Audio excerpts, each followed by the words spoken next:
चलिए welcome back. तो इस वीडियो में हम लोग टीसीएस आयोन द्वारा जो ऑफिशियल मॉक टेस्ट रिलीज किया गया है टीसीएस एनक्यूटी एग्जाम के लिए पूरा का पूरा सोल्व करेंगे हम स्टार्टिंग से लेकर एंड तक।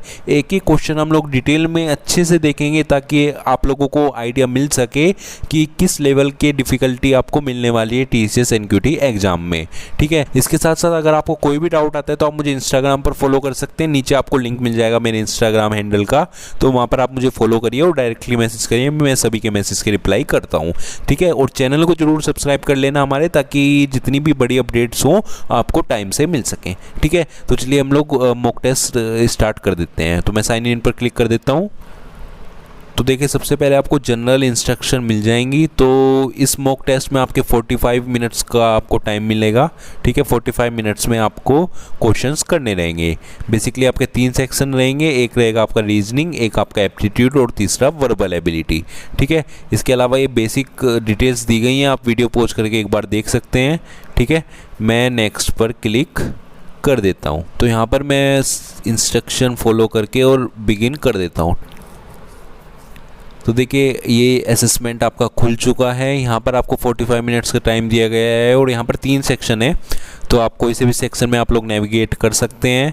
ठीक है, तो 5 क्वेश्चन आपके रीजनिंग में दिए गए हैं, 5 क्वेश्चन आपके न्यूमेरिकल एबिलिटी में दिए गए हैं और 8 क्वेश्चन आपके वर्बल एबिलिटी में दिए गए हैं। ठीक है, तो हर एक क्वेश्चन हम लोग डिटेल में देखेंगे। इसके अलावा आप लोगों को बेसिक डिटेल आपको पता ही है, जो यहाँ पर बेसिक डिटेल दी गई है, यानी आपको हर एक ऑप्शन को सेलेक्ट करने के बाद, आंसर को सेलेक्ट करने के बाद सेव एंड नेक्स्ट पर जरूर से क्लिक करना है, ताकि ये जो कलर है ये आपका ग्रीन हो जाएगा। तो ये इंडिकेट करेगा कि आपने इस क्वेश्चन का आंसर दे चुके हैं। देखिए जैसे सेकंड क्वेश्चन है, मैं इस पर ऑप्शन पर सेलेक्ट कर देता हूँ, लेकिन अगर मैं सेव एंड नेक्स्ट पर क्लिक नहीं करता हूँ और किसी और क्वेश्चन पर अगर मैं नेविगेट कर जाता हूँ तो ये सेकंड क्वेश्चन अभी भी रेड कलर में दिखा रहा है। इसका मतलब क्या है? Not answered. ठीक है, तो ये बेसिक डिटेल है, ये आपको पता ही है। ठीक है, तो हम लोग रीजनिंग एबिलिटी सेक्शन से स्टार्ट कर देते हैं। पहले क्वेश्चन से हम लोग एक एक क्वेश्चन करना स्टार्ट कर देते हैं। चलिए तो हम लोग पहला क्वेश्चन देख लेते हैं। देखिए पहले क्वेश्चन में क्या बोल रहा है, पहले क्वेश्चन में आप लोगों को मिसिंग फिगर बतानी है और साथ में ये बोल रहा है कि जो रिलेशनशिप ये दोनों फिगर मेंटेन करके रखी हुई हैं वही रिलेशनशिप इन दोनों फिगर को भी मेंटेन करनी है। ठीक है, और आपको मिसिंग फिगर बतानी है कि यहाँ पर कौन सी फिगर आने वाली है। तो देखिए आप लोग इन दोनों फिगर को अच्छे से देखिए, ध्यान से देखिए। अगर आप इन दोनों को अच्छे से एनालाइज करोगे तो आपको पता लगेगा कि जो ये आपका शेडेड पोर्शन है इसको 45 डिग्री रोटेट कर दिया गया है इस वाली फिगर में, यानी हम लोग भी इस वाले शेडेड पोर्शन को 45 डिग्री रोटेट करेंगे अपनी इमेज में। ठीक है, तो जब आपका ये शेडेड पोर्शन 45 डिग्री रोटेट होगा तो फिलहाल ये इस तरीके से है, ये कुछ इस तरीके से आ जाएगा। ठीक है, शेडेड पोर्शन आपका। तो आप लोग चारों ऑप्शन देख सकते हैं। पहला ऑप्शन आपका नहीं बन रहा है, दूसरे ऑप्शन आपका सही है क्योंकि दूसरे ऑप्शन में 45 डिग्री रोटेट कर दिया गया है। अब तीसरे ऑप्शन में भी 45 डिग्री रोटेट किया गया है, लेकिन अगर आप इसको ध्यान से देखोगे यानी आपका फोर्थ ऑप्शन तो नहीं हो सकता, केवल सेकंड और थर्ड ऑप्शन हो सकता है। अब आप इसको ध्यान से देखें यहाँ पर, और अगर आप ध्यान से देखोगे तो जो आपका इस शेडेड पोर्शन है ये आपका जो इसकी शेप है वो कुछ सेकेंड ऑप्शन की तरह है, थर्ड ऑप्शन की तरह नहीं है। ठीक है, तो इसलिए जो आपका ऑप्शन रहेगा, जो आपका आंसर रहेगा वो आपका सेकेंड हो जाएगा। ठीक है, तो आई होप आपको समझ में आया होगा। सेकंड क्वेश्चन हम लोग चलते हैं। तो देखिए इसमें क्या बोल रहा है कि एक मेडिकल रिप्रेजेंटेटिव जो है वो 6 डॉक्टर्स को विजिट करने का प्लान करता है एक दिन में एक बार, फ्रॉम मंडे टू सैटरडे। और बहुत सारी स्टेटमेंट दी गई हैं और फिर पूछा गया है कि वो सैटरडे को कौन से डॉक्टर के पास गया था। तो हम लोग लिख लेते हैं Monday, Tuesday, Wednesday, Thursday, Friday, Saturday. ठीक है, लाइन बाय लाइन चलते हैं। He visited D on the day just before the day he visited B, यानी कि वो डी और बी एक साथ गया था। ठीक है, बी से पहले वो डी के पास गया था, डॉक्टर के पास, तो डी बी जो है वो आपके एक साथ आएंगे। ठीक है, he visited C on Monday, यानी कि यहाँ पर मैं सी लिख देता हूँ। ठीक है, तो ये मंडे वाले दिन ये सी डॉक्टर के पास गया था। He did not visit F on either Tuesday और सैटरडे, तो इस वाली लाइन को हम लोग बाद में लेंगे। ठीक है, उसके बाद he visited A on the day before the day he visited E, यानी ए और ई भी आपका एक साथ आएगा। ठीक है, he visited A on the day before. ठीक है, और जो आपकी फिफ्थ स्टेटमेंट है वो क्या कहती है, he visited D on some day before he visited A, यानी जब वो ए डॉक्टर के पास गया था उसके कुछ दिनों बाद वो डी डॉक्टर के पास गया, यानी जो आपका ए ई है वो पहले आएगा कहीं इनमें से, और जो डी बी है वो आपका लास्ट में आएगा इनमें से, ठीक है। अब जो हमने एक स्टेटमेंट छोड़ी थी वो भी देख लेते हैं। He did not visit F on either Tuesday और सैटरडे, यानी थर्ड स्टेटमेंट हम लोग देख रहे हैं कि जो एफ है वो ना तो एफ ट्यूसडे को गया, ठीक है, और ना ही सैटरडे को गया। तो एफ़ कहाँ पे गया होगा? एफ़ या तो यहाँ पर आया होगा, या फिर यहाँ पर आया होगा, या फिर यहाँ पर आया होगा। अब आप एक बात को देखिए डी और बी एक साथ आने हैं और ए और ई भी एक साथ आने हैं। तो जो आपका एफ़ है वो ना तो यहाँ पर आ सकता है, क्योंकि अगर यहाँ पर आएगा तो इस वाले पोर्शन में ये ना तो ये दोनों एक साथ आ सकते हैं, ना ये दोनों एक साथ आ सकते हैं।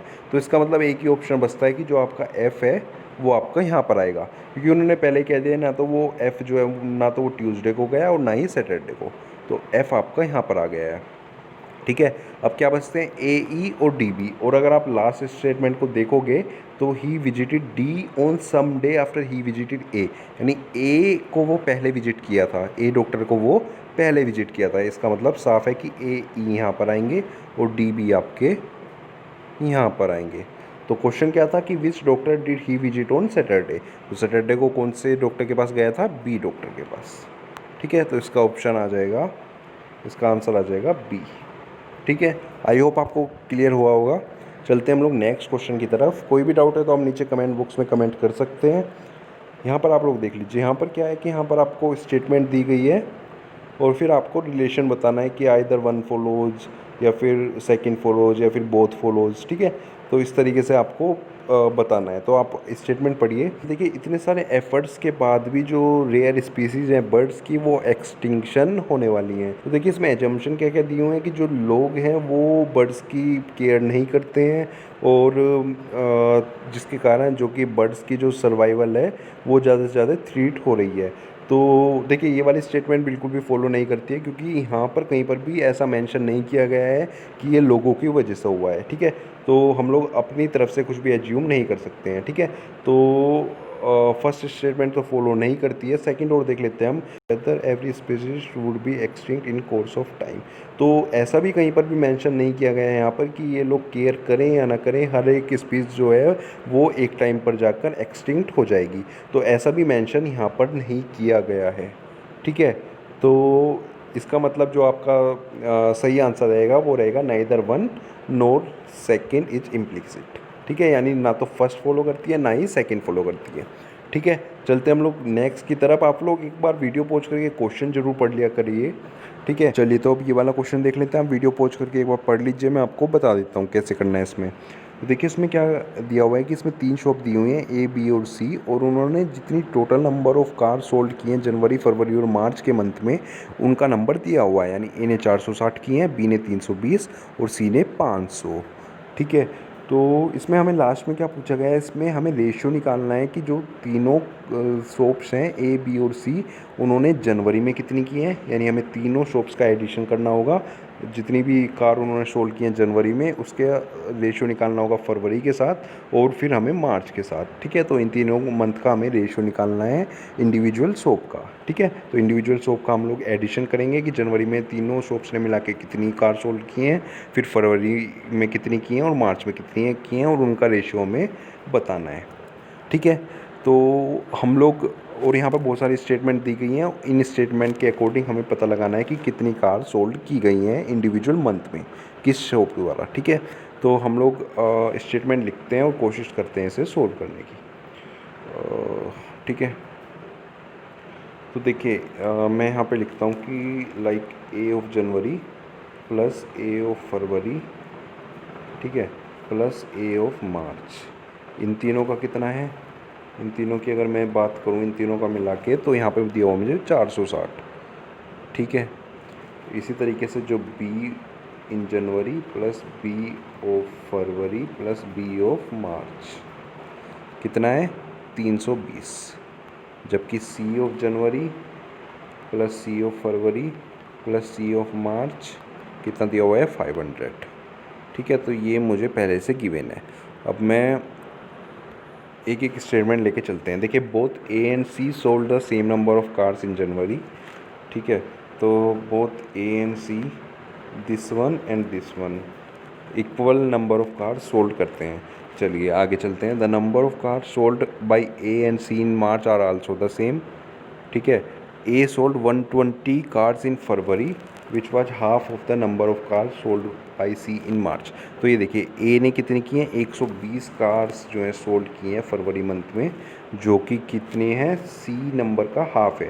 यानी जो कि सी ने जितनी मार्च में सोल्ड की हैं उसका हाफ है, यानी सी ने मार्च में कितनी सोल्ड की हैं, 240। ठीक है, उसके बाद क्या बोल रहा है, both A and B sold exactly the same number of cars in February. तो बोथ ए एंड बी ने फरवरी में equal number of car sold किए हैं, तो यानी ये भी 120 हो जाएगा। ठीक है, इस वाली स्टेटमेंट के according the ratio of number of car sold by B in January and March are was 1:4। तो बी ने जितनी जनवरी और मार्च में जो सोल्ड किए हैं उसका रेशियो कितना है, 1/4। 1/4 रेशियो है। और तो देखिए यहाँ से आप लोग निकाल सकते हैं, यानी 1/4 रेशियो है, तो अगर जनवरी में इसने एक्स किया है बी ने सोल्ड, तो मार्च में कितनी करेगा, 4x। ठीक है, और अगर मैं इस वाली स्टेटमेंट को ऐड करूँगा सेकेंड वाली लाइन को, तो क्या हो जाएगा, x plus 120 plus 4x equals to 320। तो यानी 5x plus 120, 5x plus 120 equals to 320। ठीक है, ये यहाँ पर जाकर माइनस हो जाएगा। ठीक है, तो कितना बचेगा, 5x इक्वल्स टू 200। तो x इक्वल्स टू कितना आ गया मेरा, 40। ठीक है, मैं दिखा देता हूँ, x इक्वल्स टू यहाँ से कितना आ गया, x इक्वल्स टू 40। ठीक है, तो यानी यहाँ पर आ गया मेरा 40 और यहाँ पर आ गया मेरा 160, क्योंकि ये 4x था, तो ये आ गया मेरा 160। ठीक है, तो हमारा बी का नंबर आ चुका है, यानी बी ने जो जनवरी में कार सोल्ड की थी वो 40 की थी। ठीक है, फरवरी में 120 और मार्च में 160। अब देखिए हमारी दो स्टेटमेंट और बची हुई हैं, एक तो ये वाली जो हमने यूज़ नहीं की है, both A and C sold the same number of car in January. ठीक है, और एक दूसरी ये है, the number of car sold by A and C in March was also the same. यानी ए ने जितनी सोल्ड की है मार्च में और सी ने जितनी की हैं, यानी 240 ए ने मार्च में की हैं, इसका मतलब। ठीक है, अब मैं ए ने 240 मार्च में की हैं, 120 फरवरी में की हैं, टोटल 460 की हैं, तो मैं जनवरी की वैल्यू पता लग जाएगी। तो हम लोग माइनस कर देते हैं, तो यहाँ से कितना कर देंगे, 360 माइनस कर देंगे 460 में से, तो कितना बचता है, 100। ठीक है, तो यानी इसका मतलब जनवरी में ए ने 100 कार सोल्ड की हैं। अब हमें जो पहली स्टेटमेंट थी वो क्या था, both A and C sold same number of car in January. यानी हमारी सी की भी जो सी ने भी जो जनवरी में कार सोल्ड की हैं वो 100 की हैं। ठीक है, तो सी की जो फरवरी की कार है वो यहाँ से माइनस करके निकल जाएंगी, 500 माइनस 240 जो कि रहेगा मेरा 260 माइनस 100 जो कि आ जाएगा 160। तो ये आ चुकी हैं टोटल नंबर ऑफ कार्स जो कि सोल्ड की गई हैं इंडिविजुअल मंथ्स में।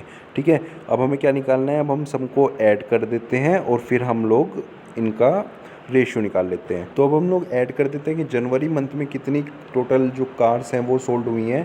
तो जनवरी में कितनी सोल्ड हुई हैं, 100 प्लस 40 प्लस 100 यानी कि 240। ठीक है, तो 240 कार सोल्ड हुए हैं जनवरी में। फरवरी में कितनी हुई है, 120 प्लस 120 प्लस 160 यानी कि ये हो जाएगा आपका 240 प्लस 160 जो कि आपका हो जाएगा 400। यानी कि फरवरी में आपकी टोटल 400 कार सोल्ड हुई हैं, जबकि जो आपका मार्च मंथ है उसमें कितनी हुई है, 240 प्लस 240 यानी कि 480 प्लस 160 जो कि आपका हो जाएगा 640। ठीक है, तो 640 आपकी इन तीनों को ऐड करके आ गया है, तो 640 आपकी मार्च में सोल्ड हुई हैं। ठीक है, तो हमें क्या करना है, हमें इसका रेशियो निकाल लेना है, 240 का, 400 का और 640 का। तो हम लोगों को इनका रेशियो निकाल के सिंप्लीफाई कर लेना है। तो मैं दोबारा से लिख लेता हूँ, 240 रेशियो 400 और 640। तो ये 0 से 0 कट हो जाएगा यहाँ पर, और यहाँ पर आपका 4 6 जा 24, 10 जा और 16, 2 से भी कट हो जाएंगे 3, 2 5 जा 10 और 2 8 जा 16। तो आपका आंसर क्या हो जाएगा, 3:5:8 जो कि आपका ऑप्शन बन जाएगा ए। 3:5:8 आपका आंसर आ जाएगा। ठीक है, तो आई होप आपको ये वाला क्वेश्चन समझ में आया होगा। चलते हम लोग नेक्स्ट की तरफ। इसमें क्या करना है, इसमें आपको इनमें से बताना है कि इसका यूज करके इनमें से कौन सी शेप बन सकती है। ठीक है, तो इसमें देखिए आपको 360 डिग्री आपको सोचना पड़ेगा, अच्छे से आपको दिमाग लगाना होगा। देखिए जब आप इसको फोल्ड करोगे तो कैसी शेप बनेगी। तो देखिए आप इसमें डॉट को देखिए, क्योंकि इसी डॉट के थ्रू ही आपको पता लगेगा कि आपका आंसर क्या आने वाला है। मैं इसको क्या करता हूँ, आप इसको 180 डिग्री रोटेट करिए। तो 180 डिग्री अगर मैं इसको रोटेट करूँगा तो आपकी शेप कैसी बनेगी ये दिखाता हूँ मैं आपको, कुछ ऐसी। यहाँ पर डॉट आ जाएगा आपका, ठीक है, यहाँ पर आपका क्रॉस आ जाएगा और यहाँ पर आपका इस तरीके से होगा। यहाँ पर आपका एक स्क्वायर रहेगा और यहाँ पर शेडेड पोर्शन रहेगा, ठीक है, और इधर खाली रहेगा आपका और ये ऐसा रहेगा, ठीक है, ये आपका शेडेड पोर्शन है। तो इस तरीके से हो जाएगा अगर आप इसको 180 डिग्री रोटेट करोगे इस वाली फिगर को, ठीक है। यहाँ पर आपका डॉट है, तो जो ये इन्होंने ए बनाया है, इन्होंने इसको फोल्ड किया है यहाँ से। तो जब आप इसको फोल्ड करोगे तो डॉट आपका यहाँ पर आएगा। इस वाली साइड पर क्या आएगा, इस वाली साइड पर ये वाला आपका स्क्वायर आएगा, जबकि यहाँ पर ये वाला प्लेन वाला सरफेस दे रखा है, ठीक है। तो इसी से आपको पता लग गया है कि आपका जो ए है वो ऑप्शन गलत है, क्योंकि जो आपका ये राइट हैंड साइड है यहाँ पर कौन सी शेप आनी चाहिए थी, यहाँ पर ये वाली शेप आनी चाहिए थी, क्योंकि आपने इसको 180 डिग्री रोटेट करके देखा है, ठीक है।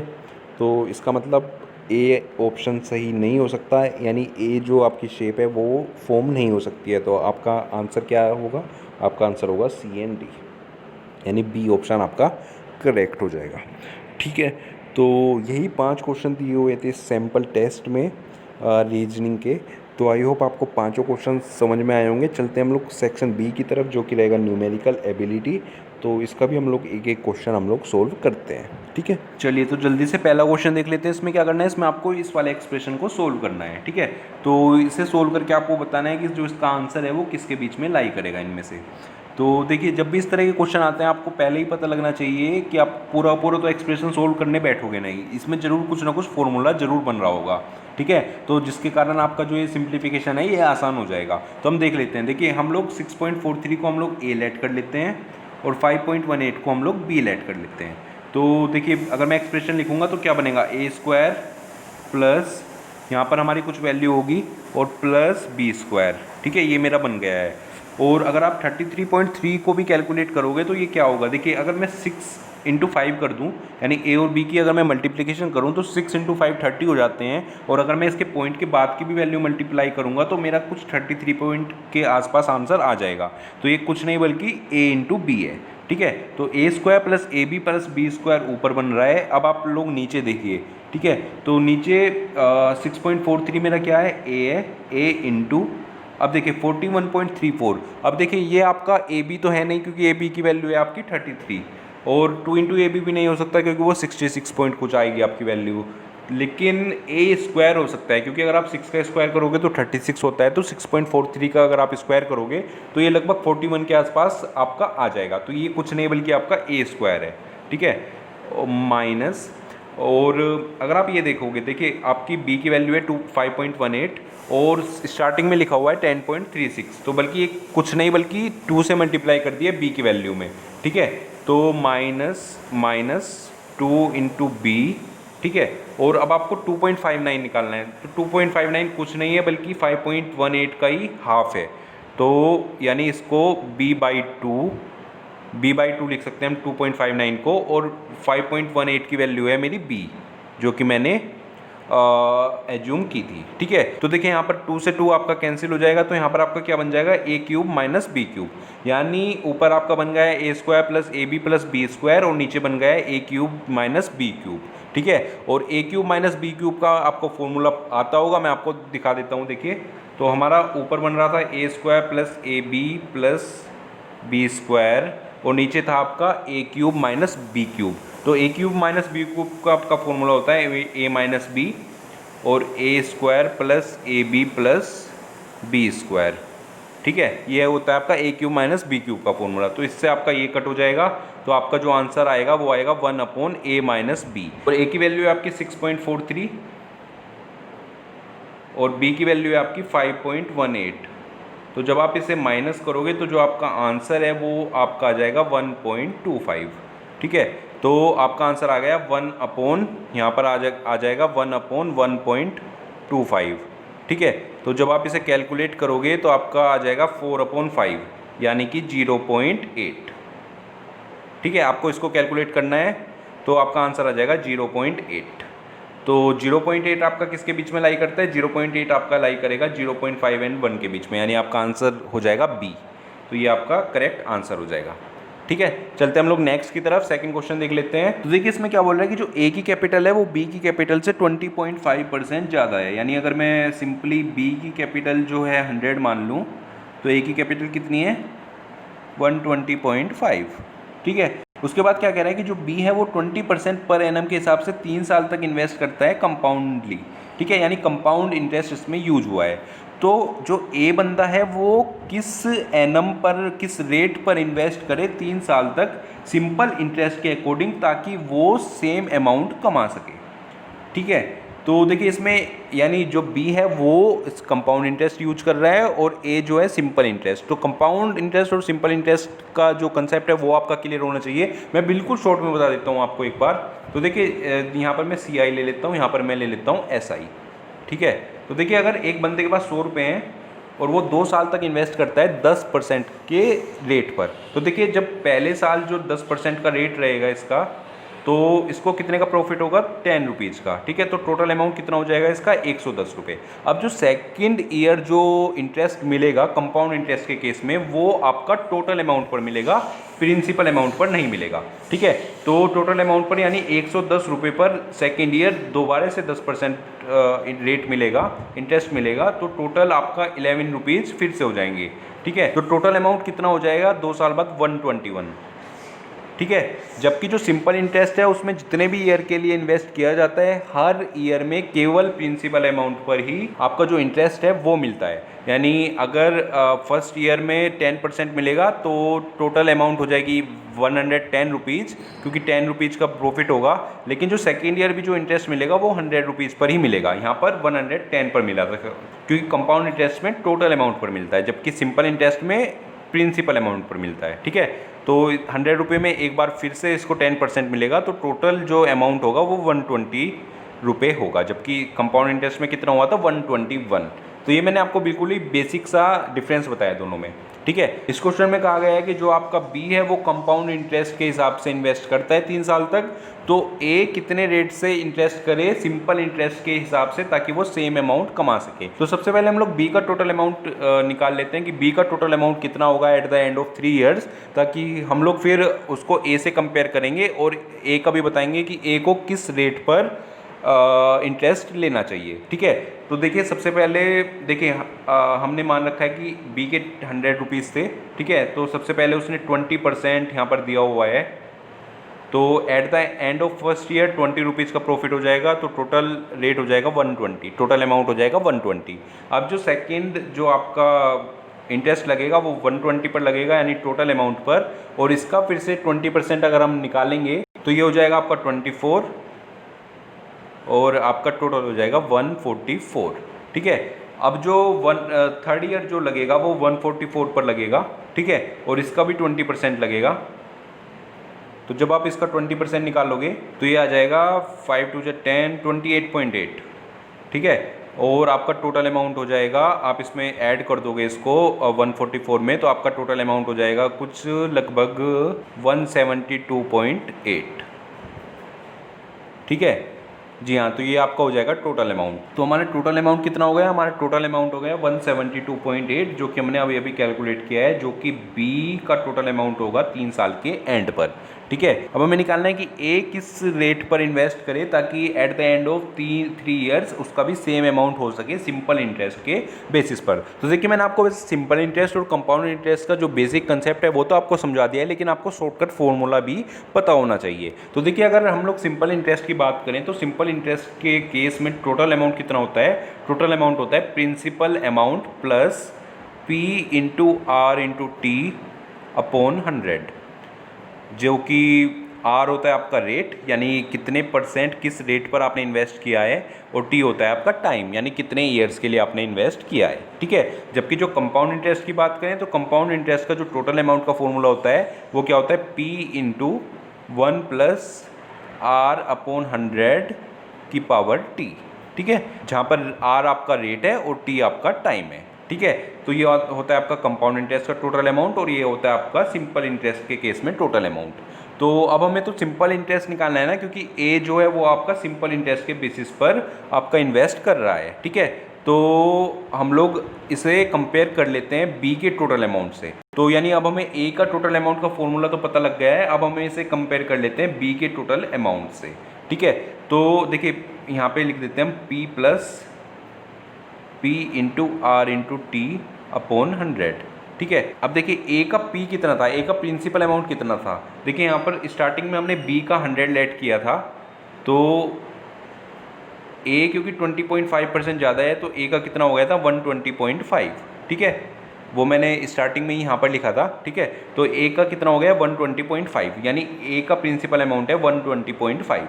तो जब आप इसे कैलकुलेट करोगे यानी यहाँ पर आ जाएगा आपका 120.5 प्लस 120.5 इंटू आर जो कि आपको कैलकुलेट करना है, और टी की वैल्यू है 3 अपॉन 100। तो आपको इस वाले वैल्यू को कैलकुलेट कर लेना है, ठीक है। तो जब आप इसको कैलकुलेट करोगे, आपको इस वाले एक्सप्रेशन को कैलकुलेट करना है, आपको समझ में आ गया होगा पी की वैल्यू है आपकी 120.5 और टी की वैल्यू है आपकी 3 ईयर्स और आर की वैल्यू आपको निकालनी है, ठीक है।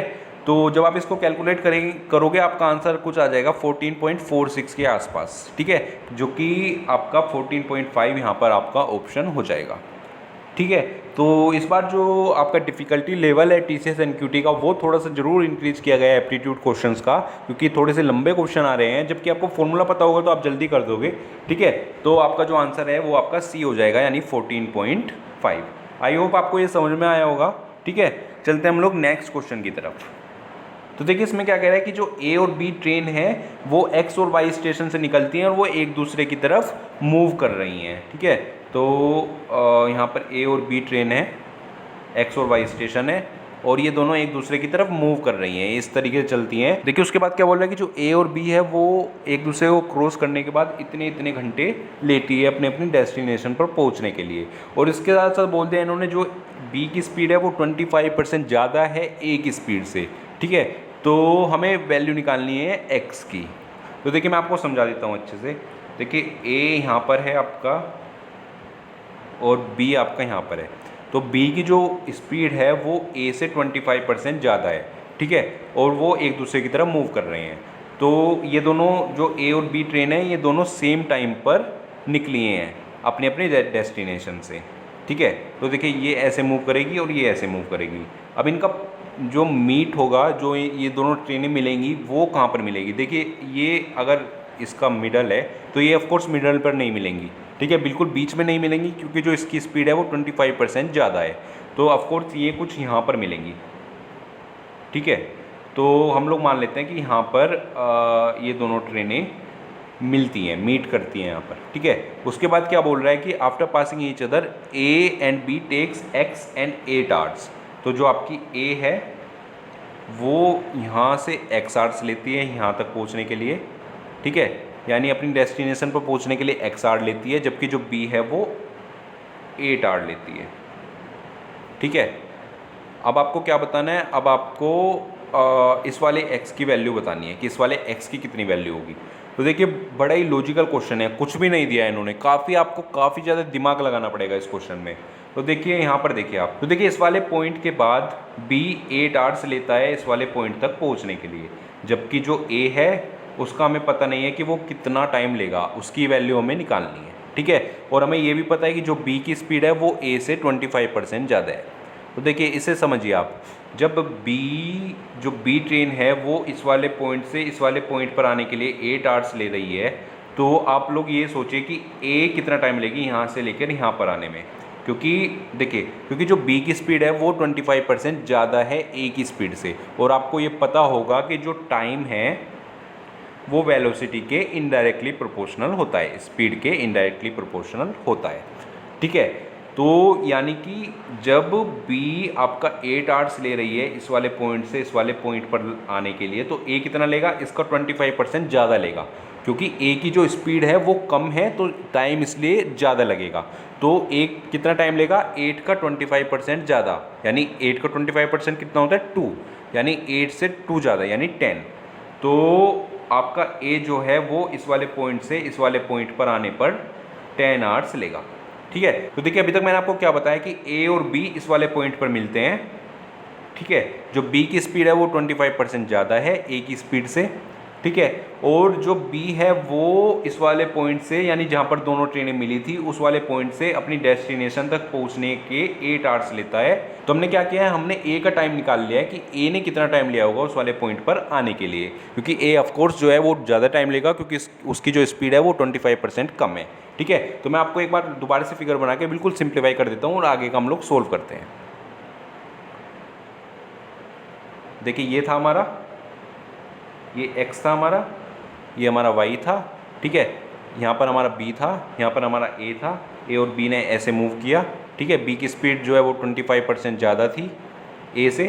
ठीक है, ये लोग इस वाले पॉइंट पर मिली दोनों ट्रेन, यहाँ से लेकर यहाँ तक 8 आवर्स हमें दिया हुआ था कि जो b है उसने डेस्टिनेशन पर पहुँचने के 8 आवर्स लिए। ठीक है, तो हमने क्या किया, हमने ये वाला टाइम निकाल लिया कि ए ने कितने आवर्स लिए होंगे, ए ने 10 आवर्स लिए होंगे।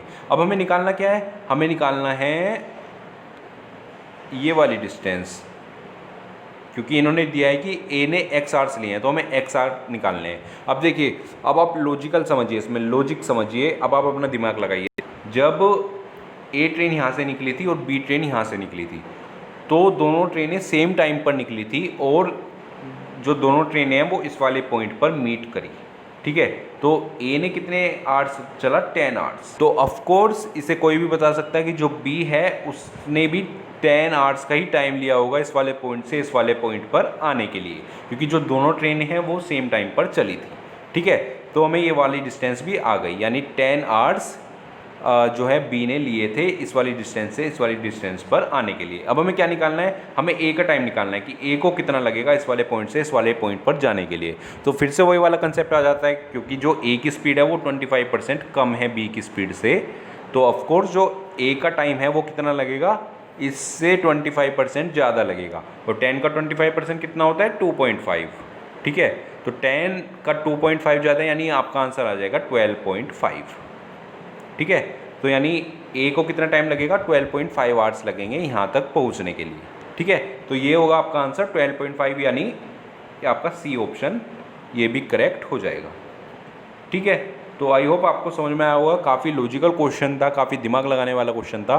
ठीक है, समझ में आया तो आप वीडियो को जरूर से लाइक करिए। चलते हैं हम लोग नेक्स्ट की तरफ, फोर्थ क्वेश्चन हम लोग देख लेते हैं। तो देखिए इसमें आपको क्या करना है, इसमें आपको मॉडल क्लास और मेडियन क्लास की वैल्यू निकालनी है और उसके बाद 2x + y की वैल्यू निकालनी है। ठीक है, यानी मॉडल क्लास को आपको x सेलेक्ट करना है और मेडियन क्लास को y।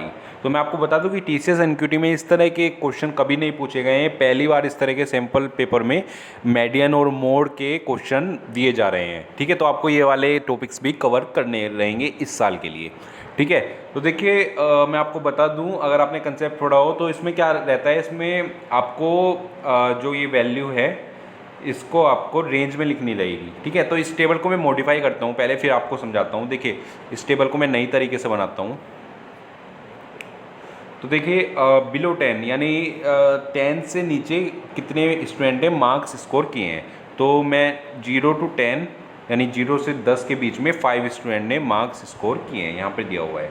ठीक है, बिलो 20 कितने हैं, इसको मैं 10 to 20 करूँगा तो बिलो 20 दिए हुए हैं 16 और 0 से 10 के बीच में 5 है पहले से, तो यानी 10 से लेके 20 के बीच में कितने स्टूडेंट का स्कोर रहेगा, 11 का।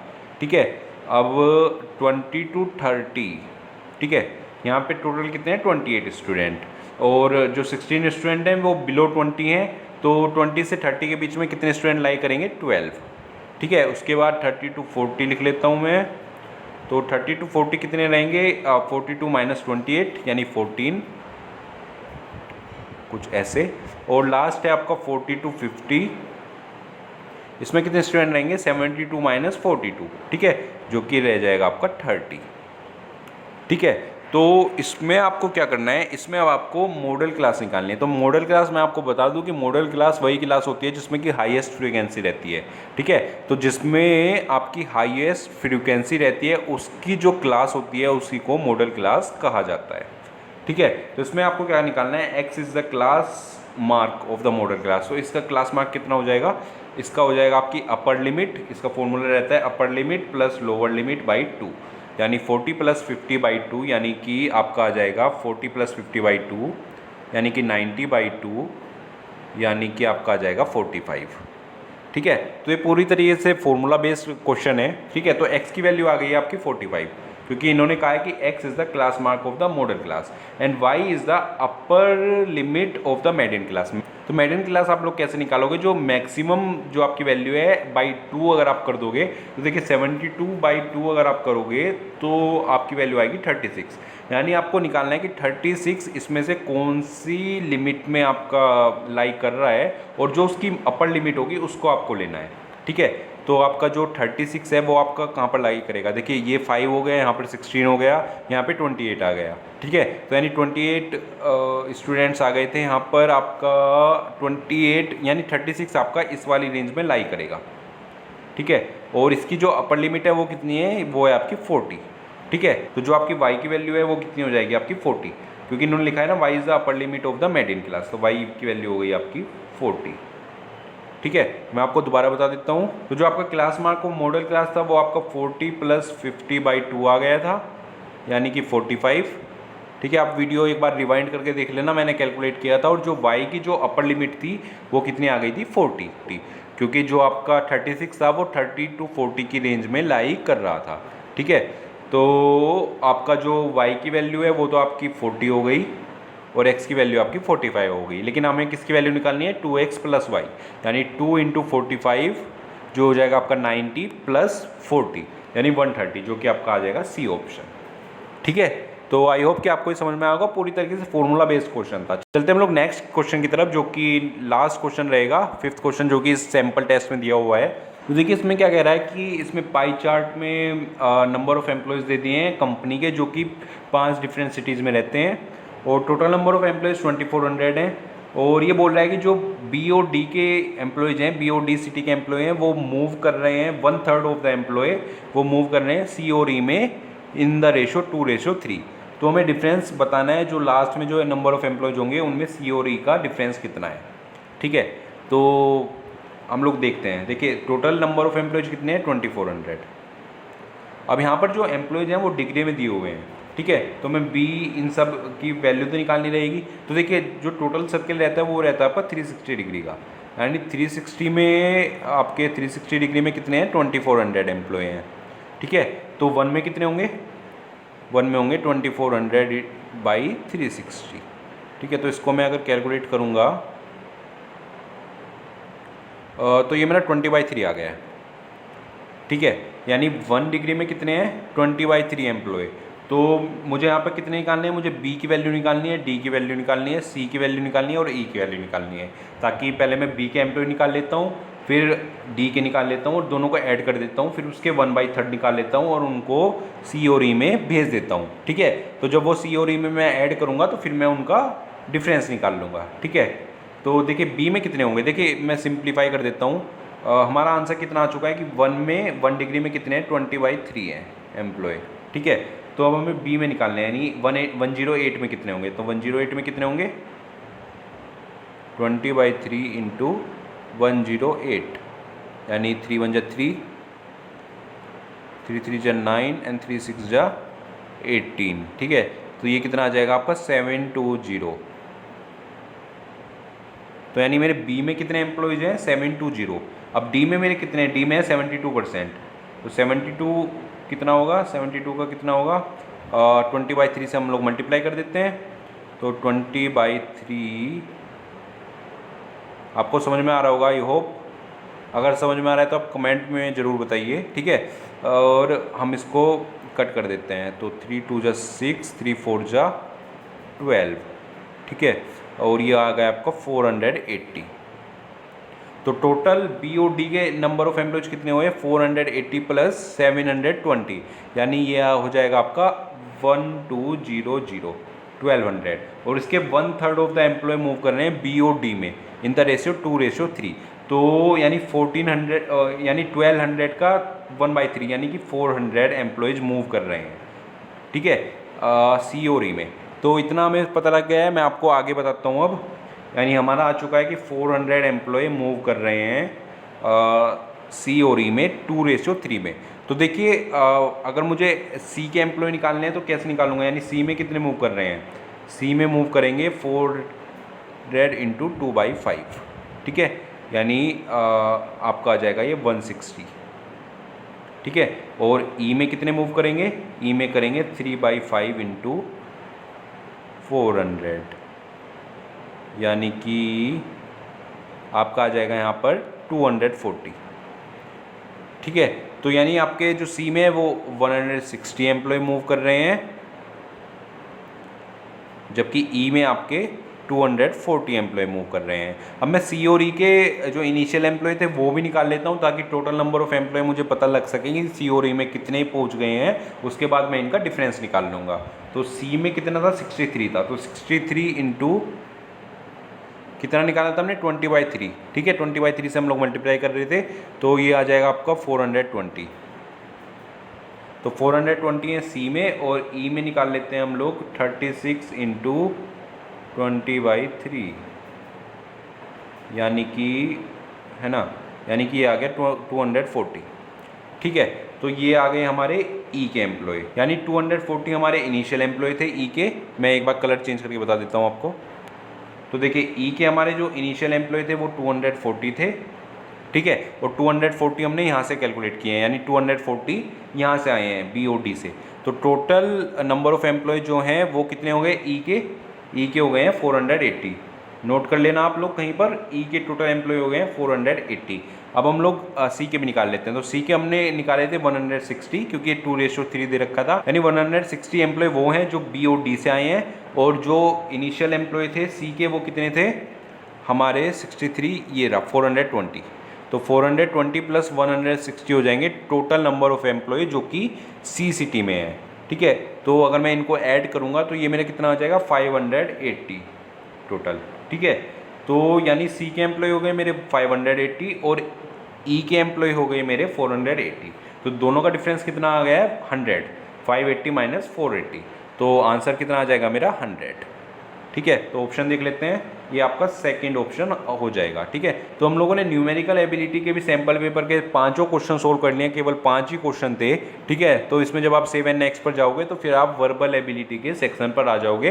तो वर्बल एबिलिटी में लगभग 8 क्वेश्चन दिए हुए हैं, तो वर्बल एबिलिटी के भी क्वेश्चन हम लोग देख लेते हैं। चलिए, तो वर्बल एबिलिटी का पहला क्वेश्चन देख लीजिए। इसमें क्या बोल रहा है, इसमें आपको सेंटेंस में एरर बतानी है कि कौन से पार्ट में एरर है आपकी, ठीक है। तो देखिए ध्यान से पढ़िए, Suma told she would answer all the calls later, ठीक है। तो देखिए इससे साफ पता लग रहा है कि टोल्ड के बाद आपका कुछ ना कुछ ज़रूर आना चाहिए, ठीक है। तो ये सेंटेंस सही बना ही नहीं है। देखिए जब भी आप कुछ भी यूज करते हैं तो टोल्ड यानी किसी को तो बताया होगा ना, टोल्ड टू समवन और समथिंग, ठीक है। तो यहाँ पर ये मिसिंग है, तो जो आपका आंसर रहेगा वो आपका ए हो जाएगा। तो ए में कुछ ना कुछ मिसिंग है, तो ये आपका ए में आपकी एरर है, ठीक है। चलते हम लोग सेकंड ऑप्शन की तरफ, सेकंड क्वेश्चन की तरफ। इसमें क्या करना है, इसमें आपको इनमें से ऑप्शन बताने हैं कि कौन सा ऑप्शन फिट हो सकता है, ठीक है।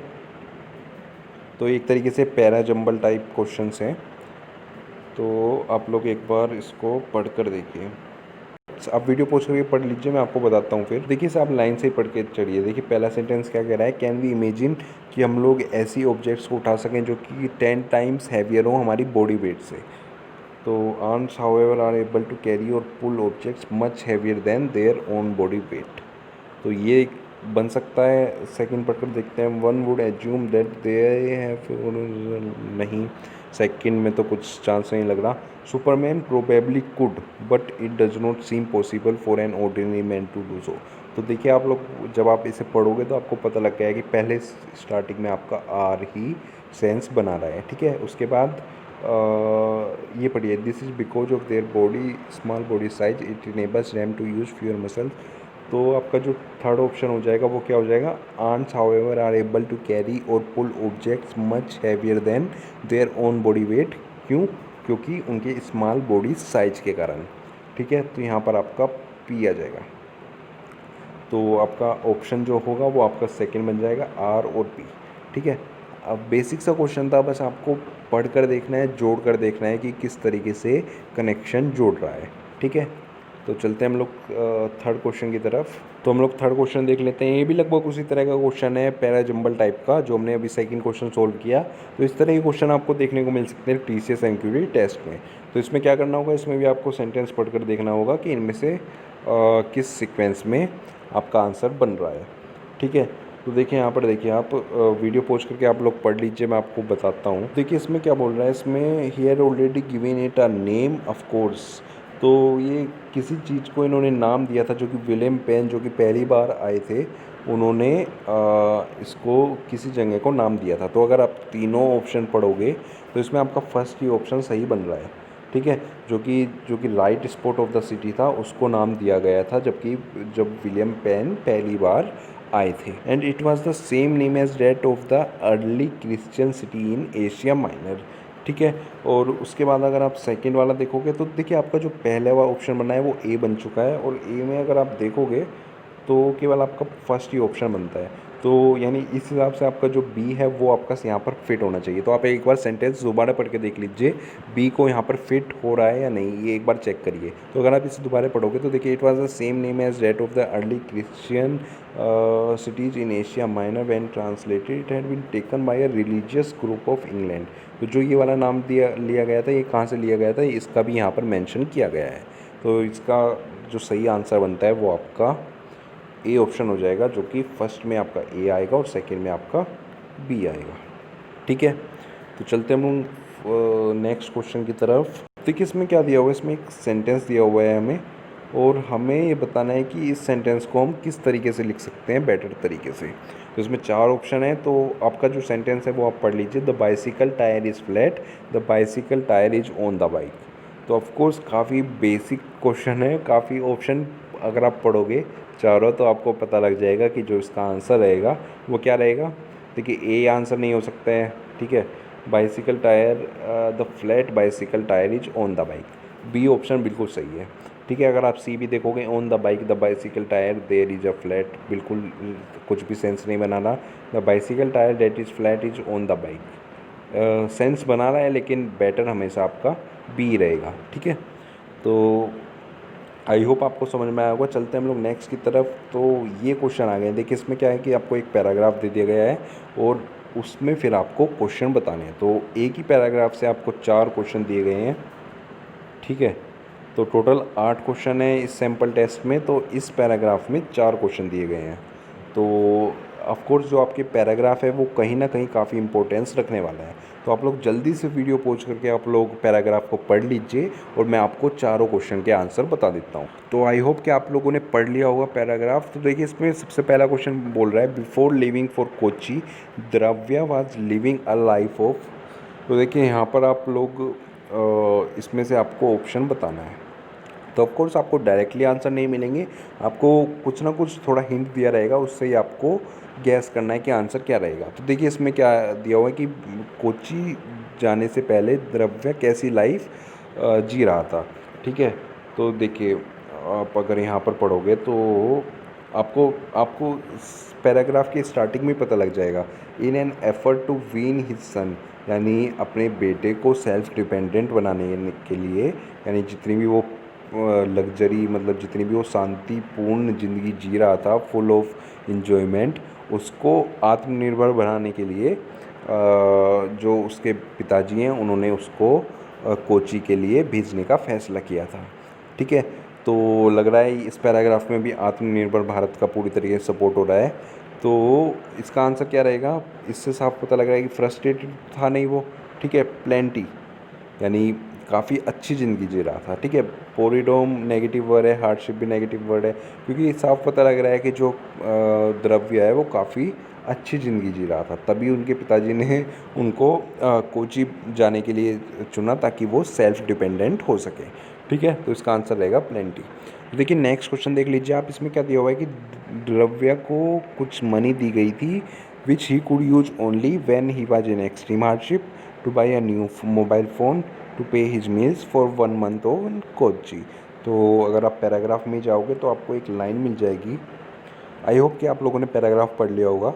ठीक है, तो यहाँ पर देखिए क्या है कि उन्होंने उनको 7,000 रुपये दिए थे, and his father instructed should use only in emergency. ठीक है, तो इसका आंसर क्या होगा, when he was in extreme hardship. ठीक है, चलते हैं हम लोग नेक्स्ट की तरफ। देखिए, फादर बिलीव डैट, तो इनमें से बताना है कि उनके फादर क्या बिलीव करते थे।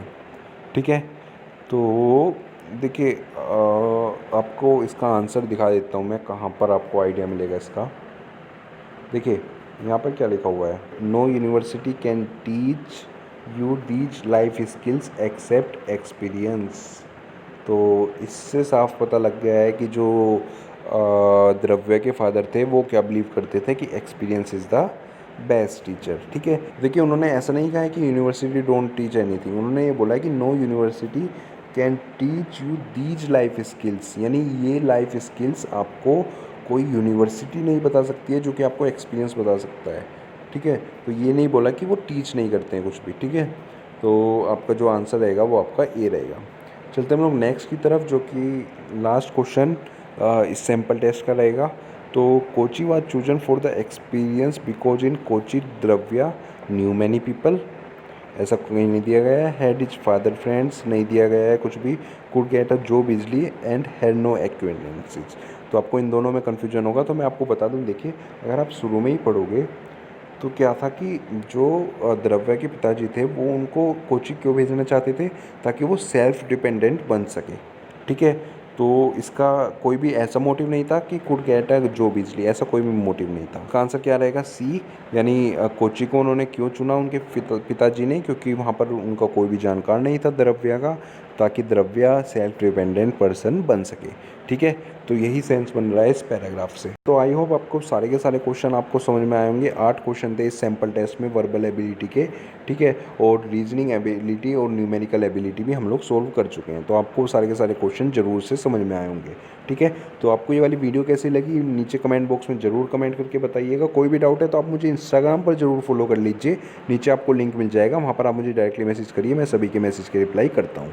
इसके साथ साथ यूट्यूब हमारे चैनल को जरूर से सब्सक्राइब कर लेना यूट्यूब पर, ताकि आपको बड़ी अपडेट टाइम से मिल सके। ठीक है, तो मिलता है आपसे नेक्स्ट वीडियो में। Thank you, have a nice day.